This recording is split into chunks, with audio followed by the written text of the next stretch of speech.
আসসালামু আলাইকুম সবাইকে। কি খবর সবার? আশা করি সবাই অনেক ভালো আছো। আমরা যখন ঘুরতে যাই ফ্রেন্ডরা মিলে, সেই ভিডিওগুলো তোমরা অনেক পছন্দ করো, তার জন্য আমি আজকের ভিডিওটা তোমাদের সাথে শেয়ার করতেছি। আমরা কিন্তু চলে গিয়েছিলাম দিয়াবাড়িতে একদম ঠাড়া পড়া রোদের মধ্যে। আর এখানে এত রোদের মধ্যে গিয়ে আমাদের অবস্থা অনেক খারাপ হয়ে গিয়েছিল, যদিও এখানে যাওয়ার আমাদের কোনো প্ল্যানিংই ছিল না, অ্যাক্সিডেন্টলি আমরা এখানে যাওয়ার প্ল্যানিং করে ফেলি। By the way, Uttara metro স্টেশনের এই জায়গাটা কিন্তু আমার অনেক ভালো লেগেছে, একদম নিট অ্যান্ড ক্লিন, বা অনেক সুন্দর বলা যেতে পারে। এখানে আমরা একটু মজা করতেছিলাম, ভিডিও করতেছিলাম, আর এখানে দেখো পিছনে ওরা দুইজন আমাকে নিয়ে সুন্দর গসিপিং করতেছিল। নমান দেখ ড্যানিশ গরু, ওই যে ড্যানিশ গরু। আরে না, নিউজিল্যান্ড। নিউজিল্যান্ড গরু তো তুই। আমি আর নোমান গেছি উগান্ডায়, বাংলাদেশি।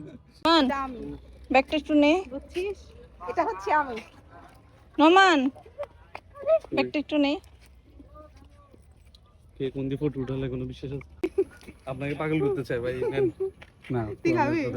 তুই পাগল হয়ে দে আমারে। পাগল হয়ে নিউজিল্যান্ড জায়গা। আচ্ছা ঠিক আছে।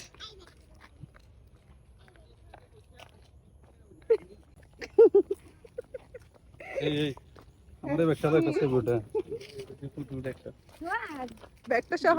দায়িত্বশীল ও দায়িত্বশীল পুরুষ। ভালো লাগবে এর দেয় নাকি? হ্যাঁ,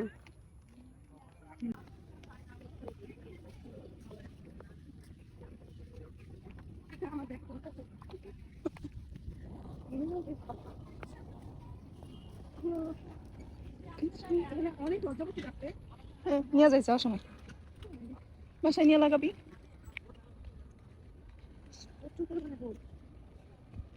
অনেক রোদ আর অনেক গরম। যদি আমাদের আজকে এই জায়গায় আসার প্ল্যানিং ছিল না, প্ল্যানিং ছিল এক জায়গায়, আসছি আরেক জায়গায়, এই জন্য বুঝছস। প্ল্যানিং করে আসলে অবশ্যই এরকম রোদের মধ্যে এখানে প্ল্যানিং করতো না।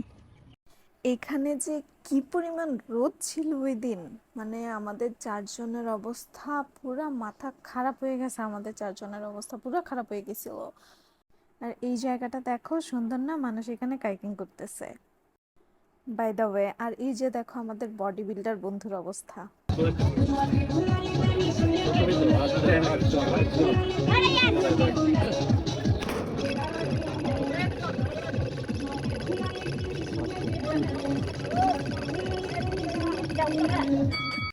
ভাই 920 আমাদের 920 বন্ধু কিন্তু অনেক হ্যাপি।